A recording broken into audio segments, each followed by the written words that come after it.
asifiwe. Amen. Nawakaribisha katika neno la siku ya leo kupitia kitabu cha Waefeso chapter 2 verse 20 to 22, na tunaangalia msingi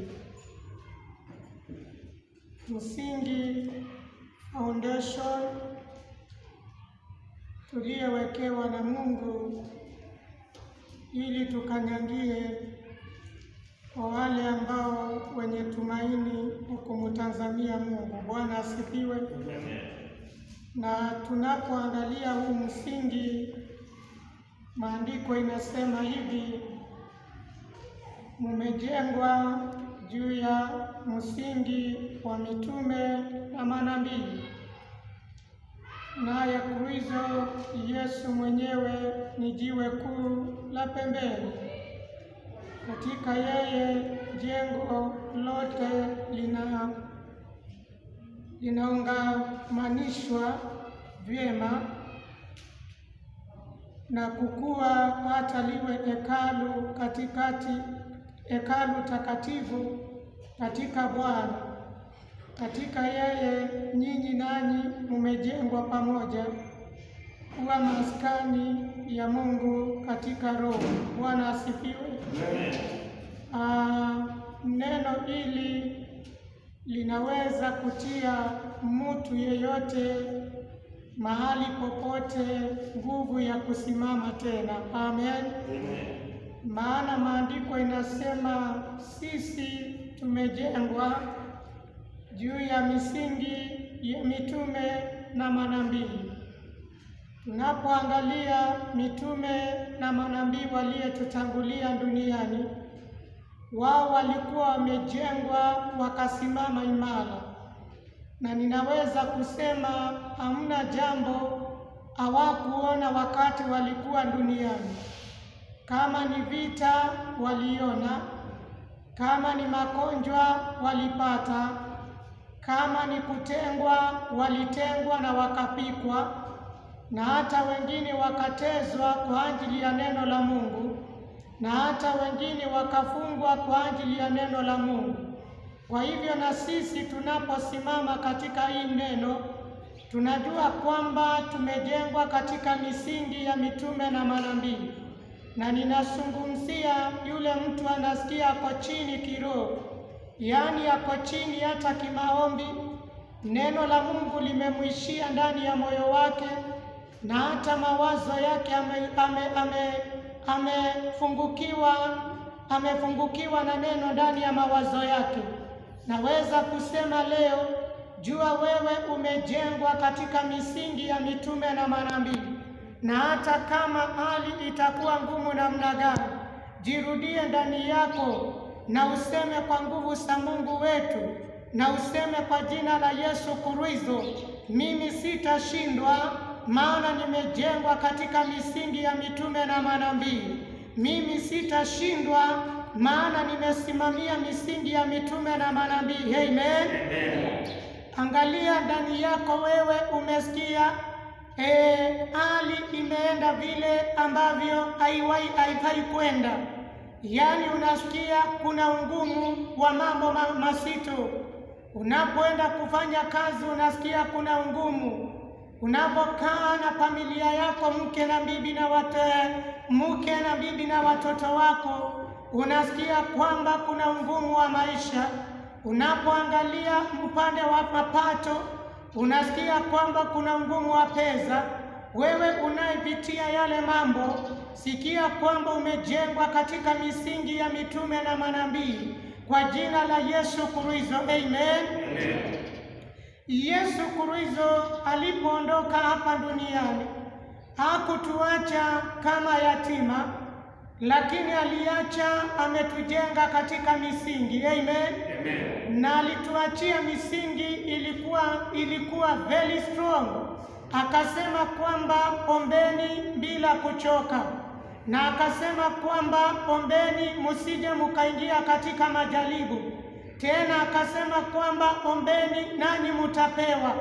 Kwa hivyo wewe ambaye umeangalia hii, ama wewe unayeingia katika mambo mazito, angalia kusimama katika misingi ya mitume na manabii. Uombe bila kuchoka, maana unapoomba bila kuchoka, yale majaribio yamekufuata yataondolewa. Angalia ndani yako kusimama katika misingi ya maombi katika moyo wako, usije ukafungukiwa tena, wala usije ukachanganyikiwa, wala usije ukakata tamaa ukasema sitaomba. Maana Yesu Kristo akiondoka duniani aliacha ameweka misingi ndani yako, akasema simama imara mpaka wakati wa mwisho. Na akawa anasema wakati wa mwisho kuna mateso na pia kuna majaribu, hata jana magonjwa itatupata, lakini tukisimama katika misingi ya mitume na manabii, kila mtu ataweza kushinda kila jaribio iko mbele yake. Amen, amen. Haleluya. Amen. Tunapoangalia mitume wa Yesu Kristo waliachwa katika hii misingi, Yesu Kristo akawaambia kaeni Yerusalemu mpaka wakati nitakapokuja. Bwana asifiwe. Na huo ni msingi ambao Yesu Kristo aliacha wanafunzi wakae Yerusalemu, na wakati walikuwa pale katika ile hekalu wakapokea nguvu mpya, Roho Mtakatifu akawajalia. Nasi tunapokaa katika misingi ya mitume, nguvu za Roho Mtakatifu itakalia ndani yetu, nasi tutashinda na kila majaribio, tutashinda na kila jambo zito linatupata, tutashindana na janga la njaa, tutashindana na janga la magonjwa, tutashindana na janga la kukosa kazi, na ile janga tutaishinda yote, maana tumesimama katika misingi ya mitume na manabii. Amen. Mtu yeyote anayesimamia misingi ya mitume na manabii, yeye usaidiwa na Mungu katika maisha yake, na pia huwa anapewa ufunuo wa kila siku. Wakati jambo linapotokea nzito lishindaye mawazo ya watu, huyo mtu atapewa ufunuo wa kila siku. Anapewa ufunuo wa kushinda ile janga, na anapewa ufunuo wa kushinda ile shida iko mbele yake, anapewa ufunuo wa kushinda yale majaribio ambayo yatakayempata. Amen, amen. Wakristo na kanisa la Mungu, ninaweza sema tungeukie Bwana wa majeshi aliye mbinguni, ambaye alisema ametujenga katika misingi. Na wakati tutangeukia Bwana wa majeshi aliye mbinguni, yeye atatupea uwezo wa kushinda kila jambo, na yeye atasimama na sisi mpaka wakati wa mwisho. Maana tunaona misingi ile tuliwekewa ni ile misingi ambayo tukisimama hatutashindwa katika maisha yetu. Misingi ile tuliwekewa ni misingi ya kusimama na kushindana na kila jaribio litakainuka mbele zetu. Ile misingi ni ya kushindana hata na nguvu za giza. Ile misingi ni ya kushindana na mashetani ambao wanapingana na neno la Bwana duniani. Ile misingi ni ya kushindana na nguvu za majini na mapepo na wakanga. Kwa hivyo tunaona wakati mitume walikuwa hapa duniani, yale ni mambo walishindana nao na wakashinda kwa jina la Yesu. Walishindana na vitina na wakaishinda. Walishindana na chuki na wakaishinda. Walishindana na vita wakaishinda. Nasi tutashindana na hizo zote na tutazishinda katika jina la Yesu. Wewe kuna mtu anakuwekea vitina kwa kazi, wewe utamshinda kwa jina la Yesu Kristo.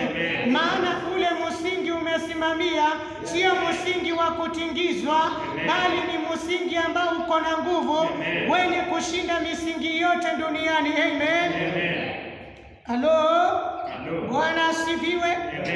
Misingi ile kanisa iliyowekewa ni misingi iliyo na nguvu.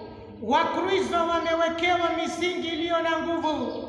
Hata wenye imani wamewekewa misingi iliyo na nguvu. Wenye magonjwa wamewekewa misingi iliyo na nguvu. Lakini shida ni vile imani yao imeshuka na wakaondoka katika ile misingi. basi wakasikia kushindwa na yale magonjwa. Lakini tukirudi katika misingi ya mitume na manabii, yale magonjwa tutayashinda katika jina la Yesu. Mauti na mabaya hayatakupata wewe, maana msingi uliosimamishwa si msingi ambao wakutingizwa na magonjwa, ambao wakutingizwa na mabaya, ambao wakutingizwa na mapepo. Sio msingi wa kutingizwa na wachawi tena, bali ni msingi ulio imara na umezungukwa na nguvu za Yesu Kristo, na umezungukwa na neno la Bwana, na umezungukwa na masuli ya Yesu Kristo. Amen. Bwana asifiwe. Ninapoangalia neno la Bwana linasema kwamba Mtume Petro alikuwa amesimamishwa katika msingi uliotingizwa, na alipotembea katika bahari akapata Yesu Kristo ako mahali pale, na Yesu akamwambia njoo, na akamwambia kuja. Petro akasimama katika maji na akaanza kutembea, lakini kidogo mashaka yakamuingia na akaanza kuzama katika ile bahari. Ninasema ya kwamba watu wanaweza kuwa wamesimama katika misingi ya mitume na manabii, na ndani yao wakawa na mashaka, uoga ukawapata ndani yao, wakaanza kusema kwamba magonjwa imetajwa, dunia yote itatumaliza. Mashaka ikaingia, watu wakaona korona ndiyo hii. Mashaka ikaingia, watu wakaona njaa imewapata. Lakini yeyote ako na imani, amesimama katika misingi ya mitume na manabii, hana mashaka tena, hana hofu tena, hana uoga tena, na hata sama ndani ya yale mambo ambayo yanaweza kuangamiza dunia. Amen. Mtume Petro alipoangalia akawa na mashaka. Hivi ninaweza kusema duniani miji kwa miji tunaweza kuwa na mashaka, maana tunasikia magonjwa yanatajwa kule, tunasikia yanatajwa Mombasa, tunasikia yanatajwa Isili, tunasikia yanatajwa hata Kawangwale hili na Umbili. Na wakati wa Kristo watakuwa na mashaka, wanaweza kusama katika yale magonjwa. Ili kusema tuondoe mashaka, tusije tukasema katika magonjwa, tuondoe mashaka, tusije tukasama katika mauti, tuondoe mashaka, tusije tukasama katika taabu, bali tujue ya kwamba tumesimamishwa katika misingi ya mitume na manabii kwa jina la Yesu Kristo. Amen. Petro alipokuwa anaanza kutembea mahali Yesu Kristo alipokuwa, kaanza kutembea, imani ilikuwa imejaa, moyo ulikuwa umejaa imani, mawazo yalikuwa yamejaa ujasiri. Lakini alipoanza kutembea, mashaka ikamupata na akaanza kusama. Ili kusema ya kwamba Wakristo munaposhikwa na mashaka, mutaanza kusama, mutakuwa na uoga, mutaona dunia inamalizika. Lakini si wakati wa dunia kumalizika na korona, ni wakati wenye imani kusimama imara, na ni wakati wenye ushujaa kusimama imara, ni wakati wenye wokovu kusimama imara. Maana mashaka ikisimama, watu wataangamia. Bwana asifiwe. Tumupe Bwana makofi mazito. Bwana asifiwe. Yesu akamwambia Petro, njoo, kuja mahali hapa. Petro akasema, tazama ninatembea, lakini mimi ninasama. Wewe usiwe mtu wa kutembea na kusama. Simama imara, utasama, maana Yesu atakuinua tena na atakusimamisha tena. Atainua maisha yako tena na atakusimamisha tena. Atainua ndoa yako tena na ataisimamisha tena. Atainua biashara yako tena na ataisimamisha tena. Haleluya. Maandiko inasema Yesu Kristo alipokuwa na wanafunzi akawaweka katika misingi ya mitume na manabii, na akawaambia ya kwamba ombeni musije mukaingia katika majaribu. Tunaweza kuvungukiwa na kuomba tukiwa nyumbani, tukajipata tumeingia katika majaribu.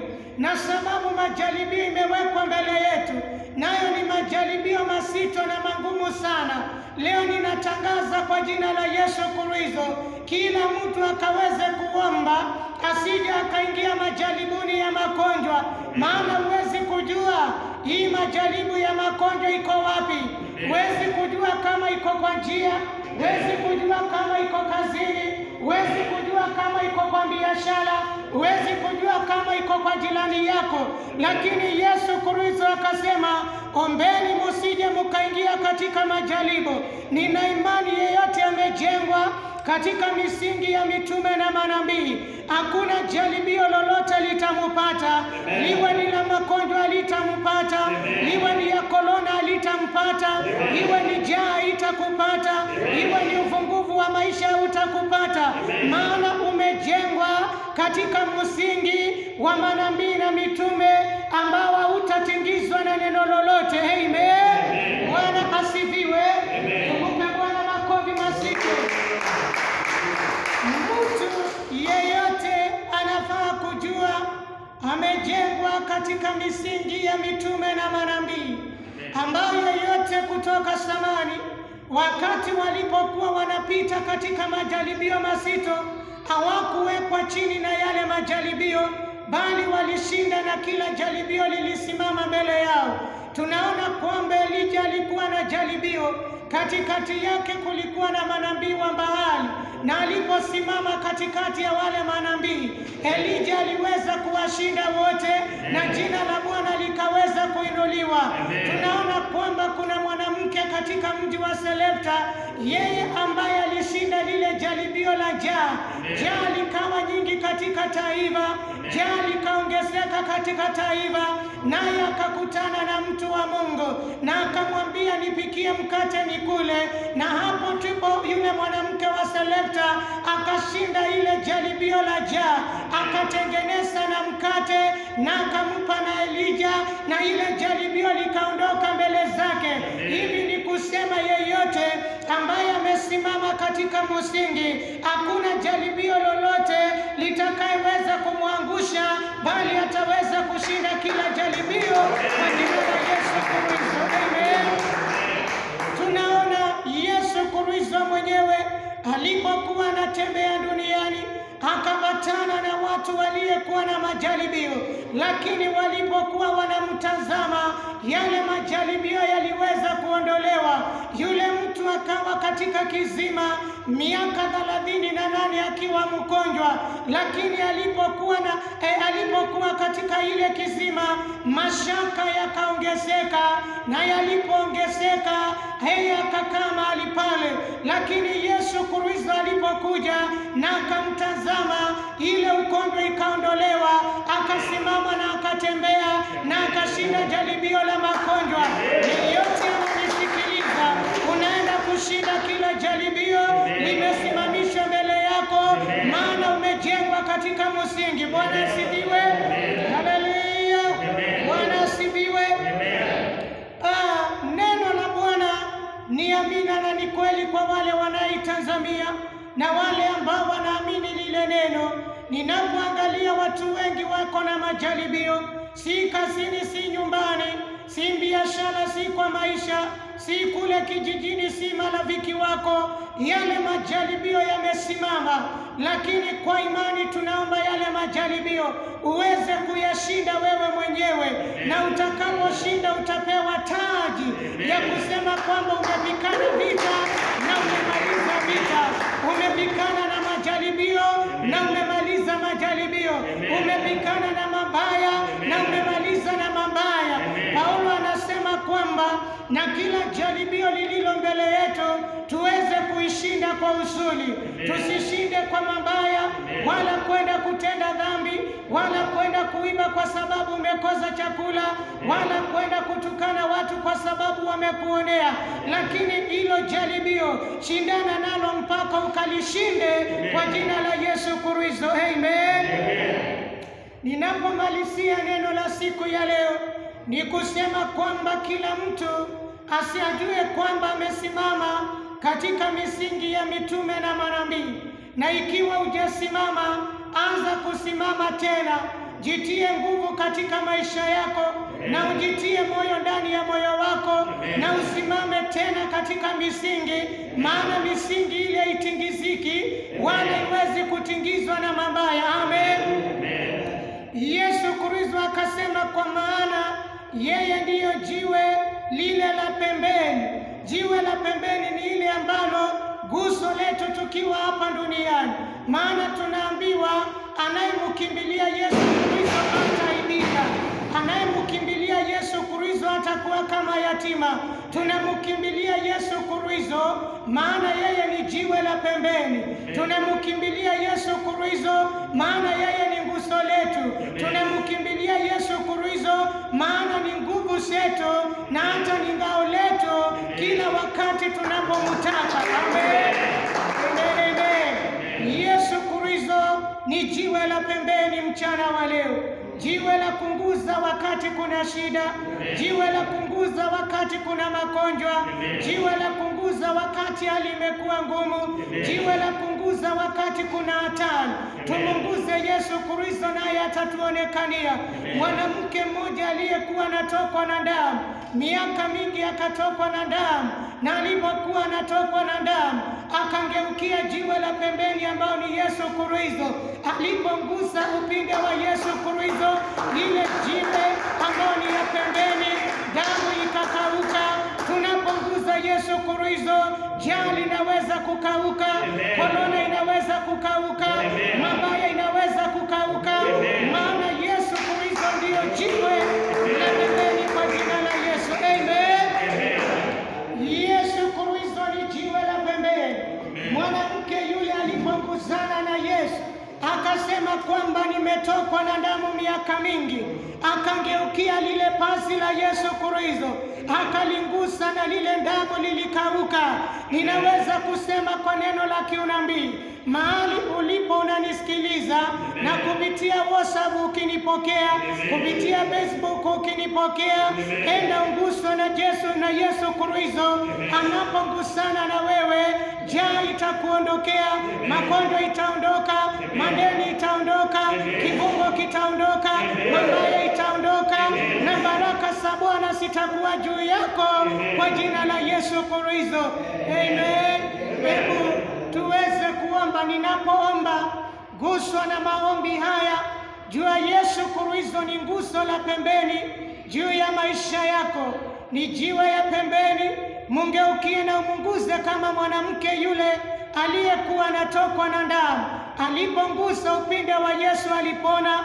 Nawe utakapongusa upinde wa Yesu katika maombi, mambo yote yatakuwa mazuri kwa jina la Yesu Kristo. Amen. Na tuombe. Baba wetu wa mbinguni, kwa jina lako Yesu Kristo, wewe ni Baba na wewe ni Mungu ishiaye milele.